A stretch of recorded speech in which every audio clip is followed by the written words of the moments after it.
Spielst du eine behinderte Scheiße, Mann? Warte.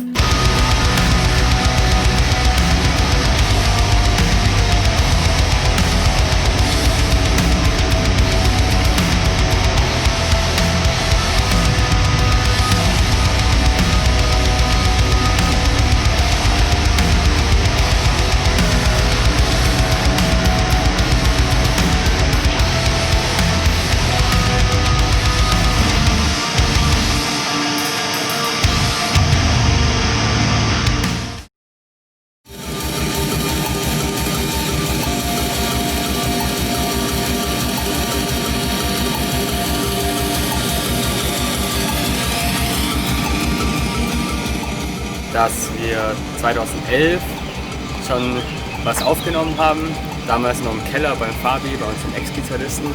Da haben wir aufgenommen auf Kassette mit einem Mikro, alles. Und das war schon heftig. Also wir haben uns heftig gefühlt, so da ist endlich ein Song. Jetzt irgendwie so 2020, 9 Jahre danach, im Studio mit ordentlich professionellen Leuten am Start gewesen. Und das war jetzt einfach alles abzuschließen nach der 3 Jahre Produktionszeit quasi. War schon nice.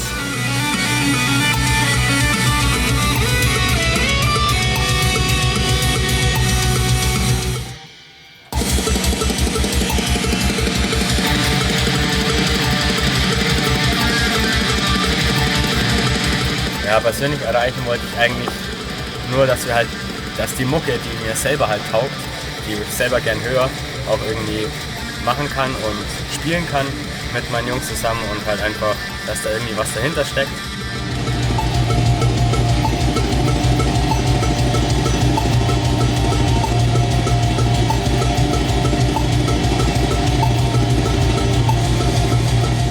Mein persönliches Ziel vom Album war auf jeden Fall, dass wir schnellere Riffs haben, dass wir Tremolo-Picking haben an den Gitarren und das eben alles verbunden mit atmosphärischen Klängen.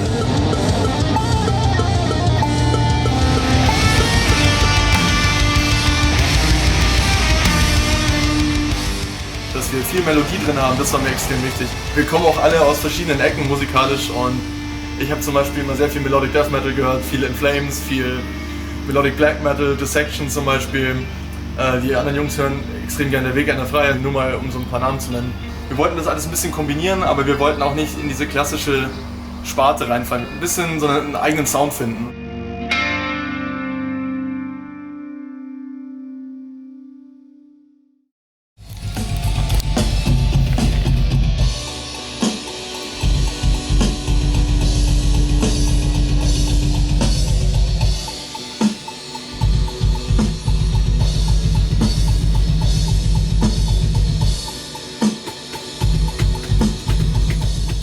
Also wir haben 3-mal Bassdrum, innen, außen Trigger, Snare Drum, Snare Top, Bottom und Trigger.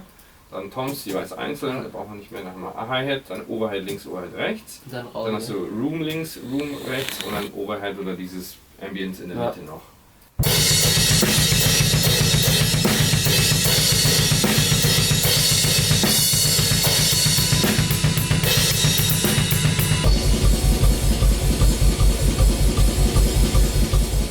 Bei dem neuen Album war die Herausforderung, tatsächlich einfach Schlagzeug zu der Atmosphäre zu spielen und zu der Gitarre.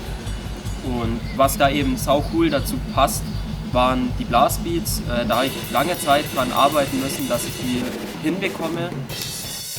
Ich habe mich mega gefreut, als der Max gesagt hat, dass er Bock hat auf Blastbeats und dass wir allgemein einfach mal ein bisschen schnellere Parts reinhauen. Ja, für mich war es wichtig, sich mit dem Album weiterzuentwickeln, auch also musikalisch und organisatorisch am Schlagzeug und ja, einfach einen coolen Sound zu machen.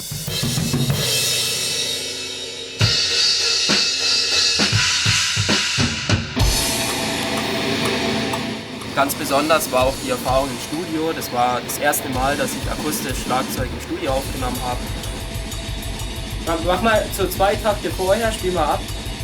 Wir haben eine 12-Stunden-Session gemacht. Wir haben 12 Stunden am Stück an einem Tag das ganze Album am Schlagzeug reingeprügelt und es war sehr anstrengend, eine sehr tolle Erfahrung und ja, da habe ich auch zum ersten Mal meine Grenzen kennengelernt.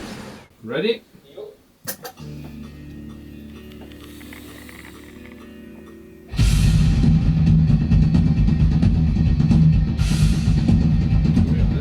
Ja, viel geiler, leck mich am Arsch. Das ist eine Scheune. 50 Euro kleiner. Nicht im Ernst.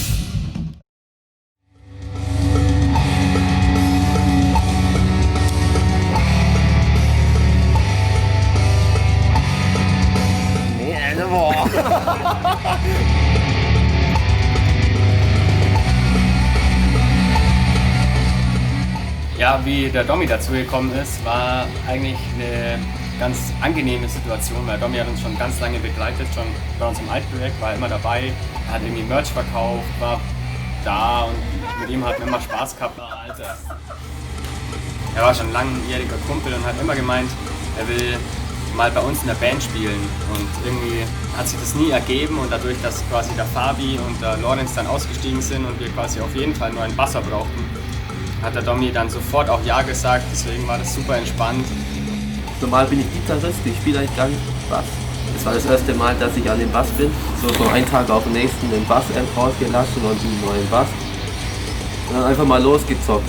Ja, ich bin in die Band eingestiegen und 2 Wochen später ging es gleich los mit Recorden. War auf alle Fälle eine neue Erfahrung, aber hat gut funktioniert und war gut.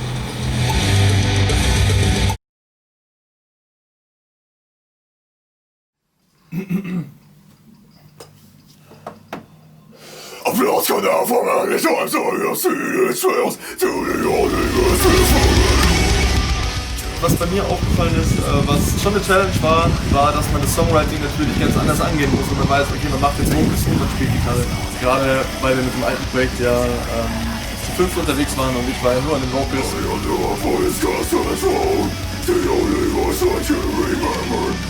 Das war aber auch immer ein Wunsch von mir, also ich wollte ja ursprünglich eigentlich Gitarrist in der Band sein, ich wollte gar nicht Sänger sein.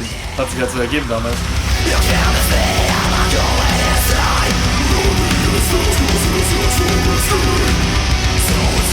Mich hat es persönlich mega gefreut, dass wir den Christoph Brandes für die Produktion gewinnen konnten, weil der Christoph Alben gemischt hat, die uns auch einfach extrem wichtig sind. Beim Rowley hier in Augsburg, in dem Proberaum hinter mir, haben wir das Album aufgenommen. Bin ich, guck. Ja, genau, sieht man dich bestimmt. Ja doch, schau, da. Ich grad harte Fresse. Gemixt wurde es eben von Christoph in seinen Studios, in den Iguana Studios. Und wir haben ihm eigentlich nur in die grobe Richtung genannt und er wusste sofort, wo wir damit hinwollen, soundtechnisch mit dem Album. Und ja, der Christoph hat das mega umgesetzt.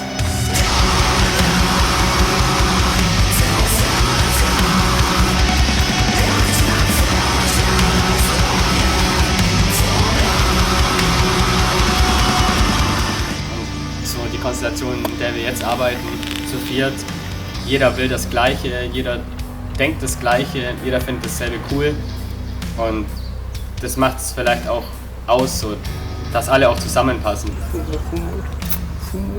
Ja, also ich bleib mit drin. Aber halt bloß die Schnauze. Nee, ich schrei jetzt ganz laut rum. Wie so ein Pädophiler, Alter.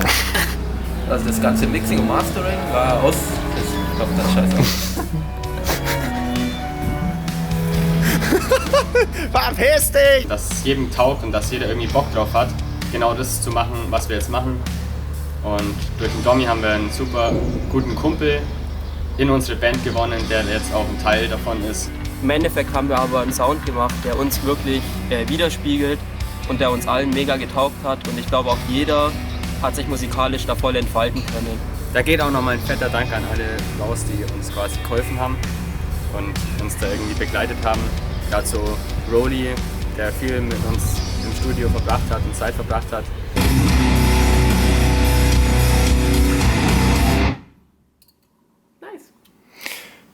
Fertig.